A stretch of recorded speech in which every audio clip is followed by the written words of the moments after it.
Sahyadri digital, आवाज सामान्य जनतेचा। समोरचा उमेदवार जर दादागिरी करत असेल तर हे खपून घेतलं जाणार नाही। त्यांना वाटत असेल की मी माळकरी आहे, गंध लावतो, परंतु मी अत्यंत मवाळ पद्धतीने सांगतो, आक्रमक होऊनही सांगत नाही। कार्यकर्त्यांच्या केसाला धक्का म्हणजे आमच्या केसाला धक्का हे लक्षात असू द्या।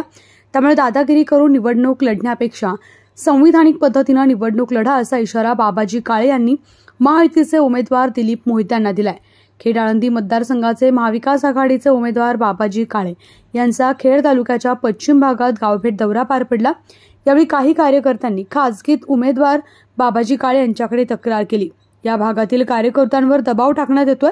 मतदारांना लोकशाही पद्धतीने मतदान करू द्या, मतदारांना भयभीत करू नका, अशा प्रकारचा प्रयत्न विरोधी उमेदवाराचा सुरू आहे। पोलीस प्रशासनाने अशा प्रकरणाकडे गांभीर्याने लक्ष घालावं अशी विनंती बाबाजी काळे यांनी पोलिसांना केली आहे।